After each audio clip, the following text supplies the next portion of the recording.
A Souza Produções convida você a se tornar um patrocinador. Semeie no nosso ministério. Com a sua oferta poderemos produzir muito mais vídeos. Este é um ministério independente e, por isso, precisa da sua participação.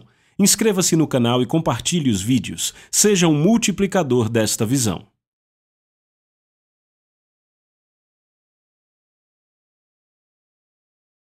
Os versículos usados nos vídeos que traduzimos nem sempre correspondem a versões em português. Muitas vezes precisamos traduzir do original em inglês para fazerem sentido no contexto do vídeo. Meu nome é Rick Renner e eu estou no tanque de Betesda em Jerusalém. Ele fica localizado bem ao lado de um grande templo.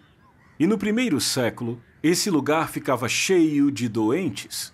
João capítulo 5 nos diz que havia um doente que estava aqui há 38 anos. Imagine, ele deve ter tido fé, porque deixou o conforto da sua casa e veio a este lugar esperando por um toque milagroso. Mas por 38 anos, para ele, nada aconteceu.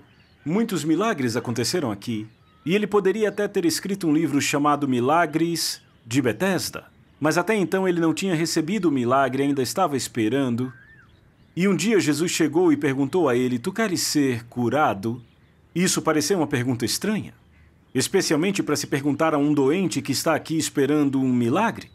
Mas em 38 anos a vida mudou, a tecnologia mudou, aquele homem estava sem emprego há 38 anos, aquele homem não comia por conta própria há 38 anos, por 38 anos ele vinha sendo cuidado por outros, e Jesus sabia que se ele fosse curado, ele não só se sentiria melhor, mas teria que estudar, teria que arranjar um emprego, teria que aprender como se alimentar sozinho e teria até que aprender a desenvolver uma nova forma de comunicação, porque por 38 anos ele só falava da sua doença. A sua doença tinha se tornado sua identidade. E quando Jesus disse: "Tu queres ser curado?", a pergunta de fato era: você quer uma mudança total e completa, uma mudança em todas as partes da sua vida? Jesus queria ter certeza que de fato era isso que o homem queria. E finalmente Jesus disse a ele: "Levanta-te, toma tua cama e anda." E a Bíblia diz que o homem foi curado. Jesus ainda pergunta às pessoas hoje: você realmente quer mudar? Pense nisso. Tem certeza que quer abraçar o que a mudança significa?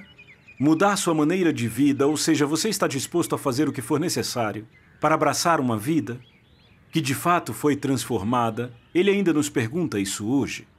E é sobre isso que eu vou falar nesse vídeo. Meu nome é Rick Renner e eu quero te dar as boas-vindas a esse vídeo. Como eu já disse na introdução, hoje vamos direto a João capítulo 5 no tanque de Betesda, onde Jesus fez a um homem uma pergunta muito importante. Ele disse: "Tu queres ser curado?" Hoje falaremos das ramificações da cura. O que acontece em sua vida quando você é realmente curado? É uma pergunta muito importante, e de fato é tão importante que Jesus perguntou ao homem no tanque de Betesda: "Você tem certeza que quer ser curado?" É isso mesmo, você quer ser curado? E esta é a pergunta que Jesus ainda está fazendo às pessoas hoje.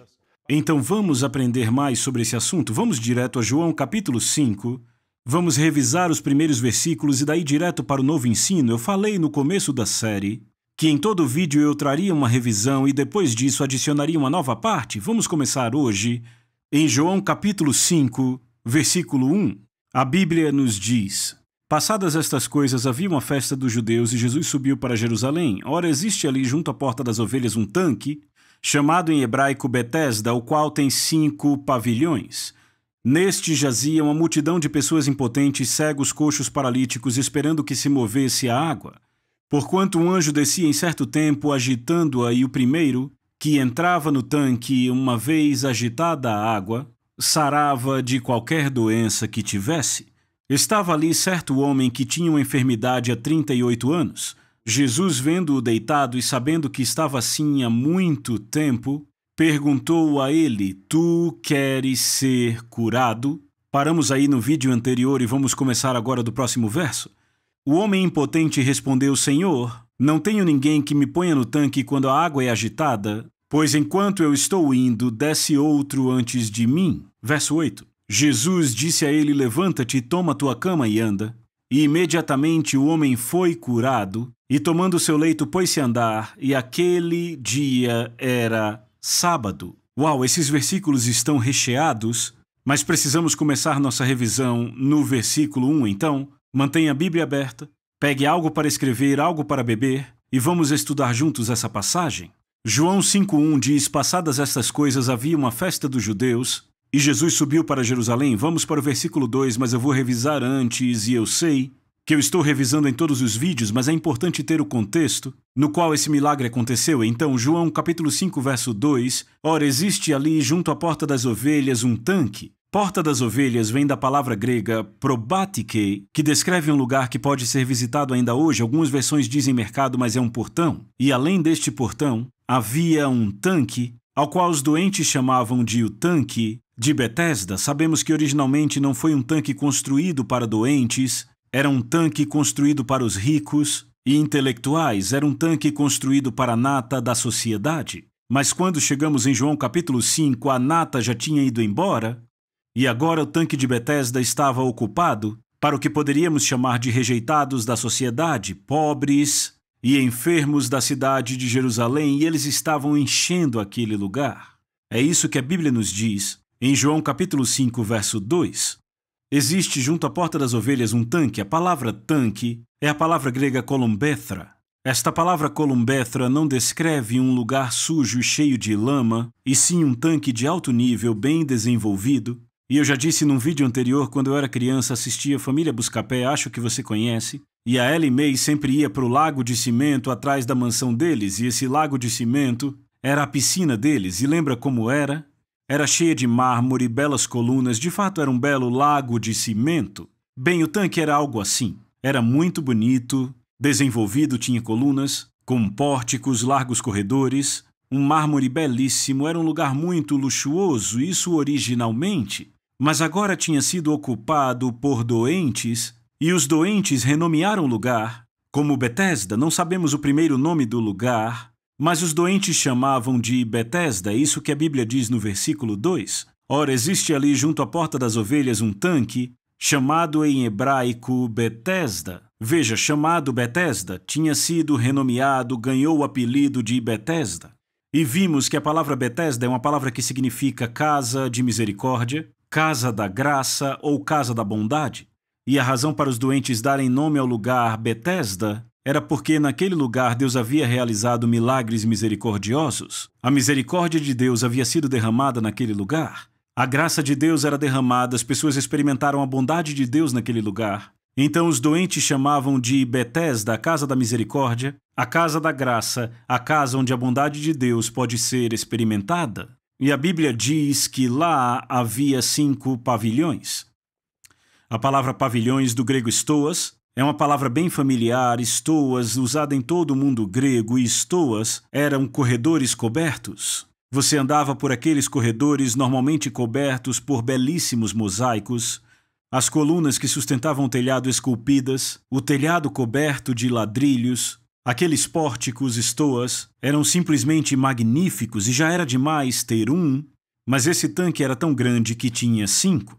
E de fato sabemos por pesquisas e escavações arqueológicas que havia 2 tanques lá, o tanque inferior e o tanque superior. O inferior tinha 16 metros de comprimento e o superior tinha 18. O tanque superior é aquele ao qual a Bíblia se refere em João capítulo 5, e assim como a Bíblia diz, ele tinha 5 pórticos cobertos ou 5 pavilhões. Se você pudesse voltar na história para aquele lugar, você veria debaixo daqueles pavilhões cobertos doentes de todos os tipos enchendo aquele lugar.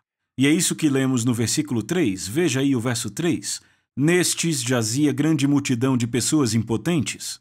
A palavra jazia, do grego katakeimai, descreve pessoas prostradas, deitadas, incapacitadas, pessoas extremamente doentes cuja vida havia sido parada. E a Bíblia diz que havia grande multidão, da palavra grega plethos, que descreve um vasto número, uma vasta multidão, doentes recheando aquele lugar. Eu diria que eram como sardinhas enlatadas. E a Bíblia diz que eram pessoas impotentes. Essa palavra impotente é muito importante e vem do grego astênio, que descreve uma pessoa frágil em saúde, alguém tão fisicamente fraco que não pode viajar, alguém fraco, frágil, desfalecendo, inapto ou simplesmente alguém com saúde tão fraca que seria impensável transportá-lo para outro lugar.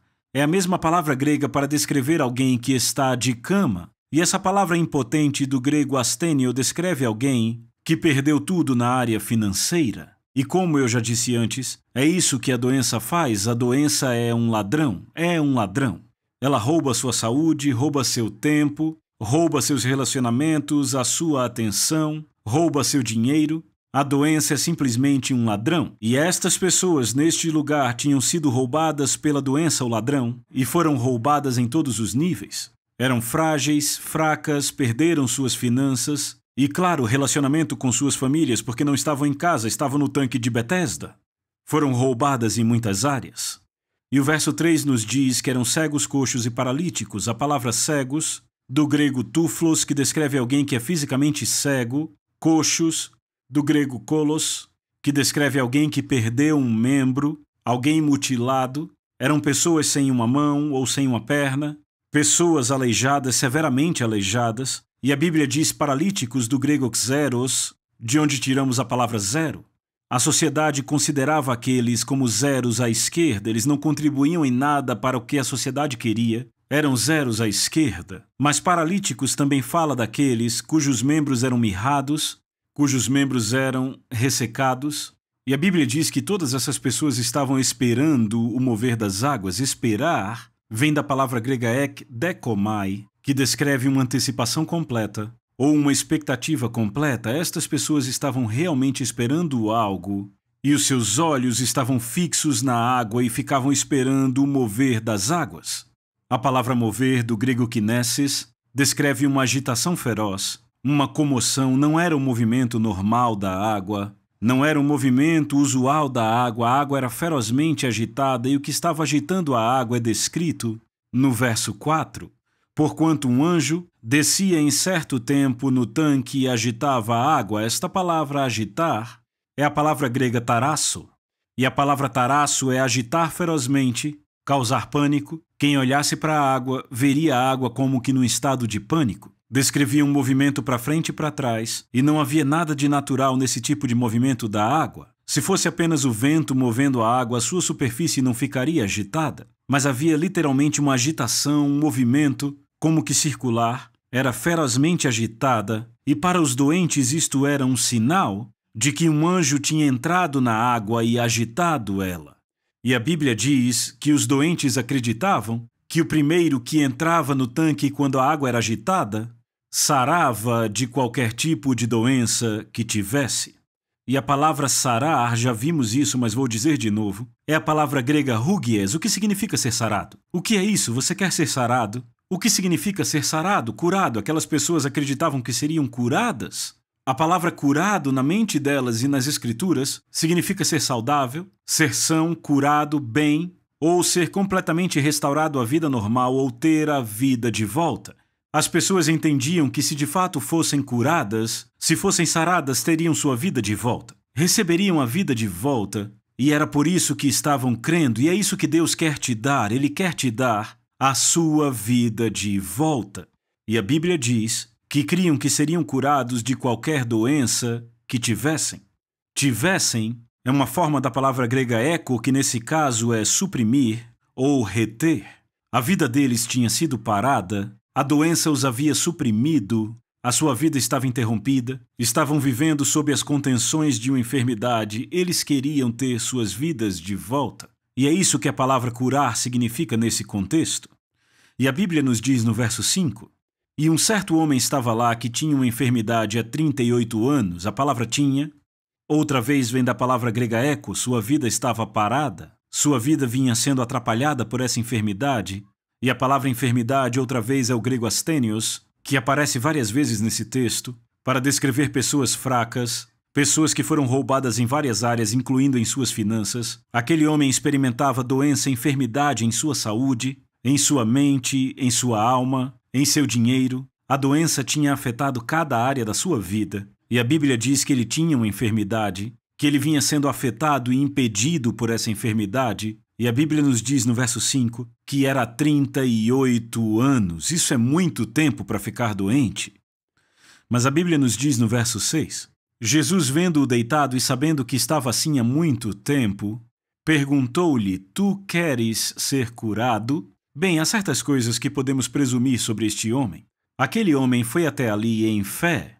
Ele tinha ouvido que ali era Betesda, a casa da misericórdia. Ele ouviu que era Betesda, o lugar onde a graça de Deus era derramada. Ouviu que era Betesda, o lugar onde as pessoas experimentavam a bondade de Deus. Ele ouviu sobre os milagres que ocorriam no tanque de Betesda. Aquele homem estava criticamente doente, mas deixou sua casa, deixou sua família, deixou o conforto do seu lar, e eu acredito que ele deixou tudo isso contra a vontade da família, que provavelmente disse: por que você vai para aquele tanque em Jerusalém, quando pode ficar em casa e cuidamos de você?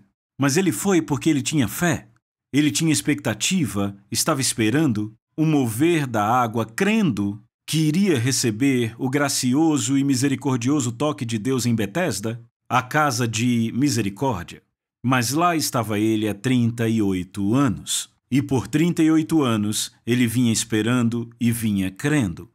Em 38 anos ele viu tanta gente chegando e indo embora, que poderia escrever um livro sobre os milagres em Betesda. Pessoas que chegaram doentes e foram embora curadas, que tiveram a vida mudada, mas ele não tinha sido afetado, ainda estava doente, ainda estava ali, ainda estava aleijado. Ele estava na mesma condição de quando chegou e possivelmente estava ainda pior.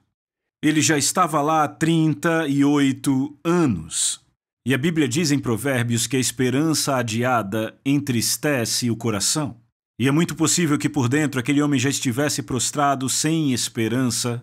E de fato parece que é isso que ele diz no verso 6, pois a Bíblia diz que quando Jesus o viu ali deitado. Essa palavra ver é maravilhosa, vem do grego horal e diz algo sobre Jesus. Sabe, Jesus olha para nós e consegue diagnosticar a nossa condição interior.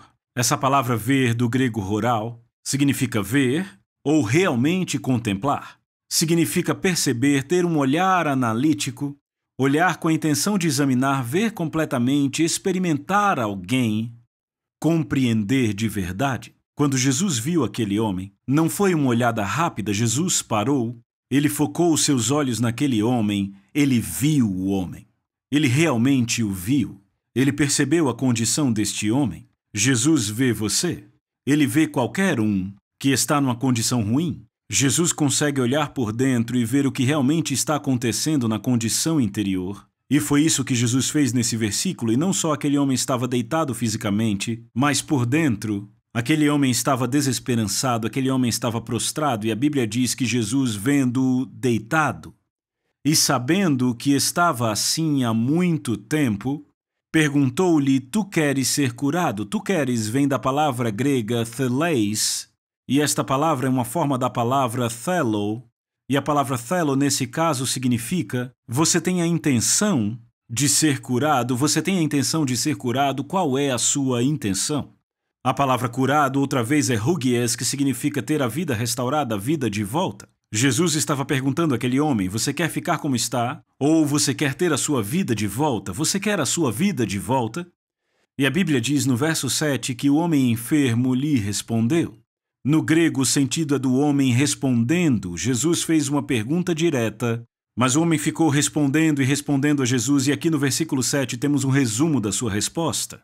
Ele disse: Senhor, não tenho ninguém que me ponha no tanque quando a água é agitada, pois enquanto eu vou, outro desce antes de mim. Jesus fez uma pergunta direta: você quer mudar? Quais são suas intenções? Você quer ficar como está ou você quer a sua vida de volta? E veja, essa era uma grande pergunta, porque se aquele homem fosse curado, se tivesse a sua vida de volta, ele teria que deixar o tanque de Betesda. Ou seja, teria que escolher novos amigos, porque seus velhos amigos ficariam no tanque. Ele teria que conseguir um emprego para poder se alimentar. E como não trabalhava há 38 anos, provavelmente teria que estudar, teria que ser treinado para um emprego. Aquele homem ser curado significava que Jesus ia trazer mudanças completamente radicais para a sua vida. E aí vemos as ramificações do fato de alguém ser curado. E Jesus disse àquele homem: você tem realmente certeza que quer ser curado, que quer sua vida transformada, que quer a sua vida de volta? E qual foi a resposta? Senhor, eu não tenho ninguém. E é interessante que o uso dessa expressão no grego é uk, ela é enfática: eu não tenho ninguém para me ajudar aqui. É como as pessoas respondem frequentemente quando um pastor ou um conselheiro pergunta: você quer ser mudado? Bem, eu quero, mas não tenho ninguém para me ajudar. Eu mudaria se meu cônjuge fosse diferente, eu mudaria se essa pessoa fizesse isso, eu não tenho ninguém. Aquele homem estava muito confuso. Jesus lhe fez uma pergunta direta, mas ele não respondeu diretamente à pergunta, e notem o que ele disse. Eu não tenho ninguém que me ponha no tanque quando a água é agitada. A palavra pôr vem do grego balo, que significa jogar. Ou seja, ele queria entrar na água antes de qualquer outro, mas não conseguia, porque outra pessoa sempre entrava na frente dele. No verso 8, Jesus diz: levanta-te, toma a tua cama e anda. Jesus ordenou a ele: vamos, levante-se. Essa palavra levantar no grego é muito forte, é um comando. Inclusive, é a mesma palavra usada para descrever a ressurreição dos mortos. Jesus estava lhe dando uma ordem: levante, tome a sua cama. A palavra cama vem do grego krabatos, que descreve um colchão ou uma maca na qual uma pessoa doente fica deitada, ou seja, levante-se, livre-se da sua aflição. E ande, do grego peripateo, que é andar por aí, não é apenas dar alguns passos, pegue a sua cama e saia andando por aí. Jesus estava tirando aquele homem da sua aflição para a cura. Mas para o homem ser curado, ele tinha que responder ao comando de Jesus. E para você ser curado, você tem que fazer o que Jesus diz para você fazer, tem que querer obedecer. Quando Jesus fala com você, tem que obedecer a palavra de Deus. Se você quer ser curado, você tem que responder ao comando de Jesus. Nosso tempo acabou, mas concluiremos no próximo vídeo. Em João capítulo 5, verso 8, Jesus falou com um homem no tanque de Betesda que estava doente há 38 anos. E Jesus disse a ele: levanta-te, toma a tua cama e anda. Aquela era a cama sobre a qual o homem se deitava há 38 anos. Jesus estava dizendo: pegue essa muleta sobre a qual você se escora, não se escore mais sobre nada, levanta-te. E a palavra levantar é a mesma palavra grega que também descreve o ato da ressurreição. Jesus estava chamando aquele homem para fora da morte espiritual, para a vida. Ele queria dar a vida de volta a ele. E ele disse: pegue essa coisa sobre a qual você se deita, é hora de você carregar a sua muleta e não mais se escorar nela, e ande. A palavra andar vem do grego peripateo, e não é só dar alguns passos. Peri é por aí, e pateo é andar, ou seja, ande por aí, vamos, se mova. Vamos, mova-se, eu estou te chamando para deixar a muleta, deixar sua aflição, sua enfermidade. É hora de começar a andar, de se mover, pegar essa coisa sobre a qual você se deitava. É hora de você tomar uma atitude. Este homem teve que responder ao comando de Jesus para que pudesse ser curado. Se ele não tivesse feito nada, se não tivesse obedecido, teria continuado deitado enfermo. Ele teve que ouvir a Jesus e fazer o que ele estava dizendo. Por obedecer a Jesus, ele teve como resultado ser curado, ter de volta a sua vida. E se você responder ao comando de Jesus, se você responder ao que a palavra de Deus diz para você fazer, você terá a sua vida de volta. Isso é garantido. Eu declaro o poder curador de Deus sobre você. Jesus disse: levanta-te, tome a sua cama e se mova outra vez. Pegue a sua vida de volta, em nome de Jesus. Amém. Obrigado por estar comigo. Lembre de Eclesiastes 8:4, que diz: onde a palavra do rei está, aí há poder, e isso é verdade. Deixe que a palavra de Deus libere o poder dela em você. Eu vejo você no próximo vídeo. A Soso Produções convida você a se tornar um patrocinador. Semeie no nosso ministério. Com a sua oferta poderemos produzir muito mais vídeos. Este é um ministério independente e, por isso, precisa da sua participação. Inscreva-se no canal e compartilhe os vídeos. Seja um multiplicador desta visão.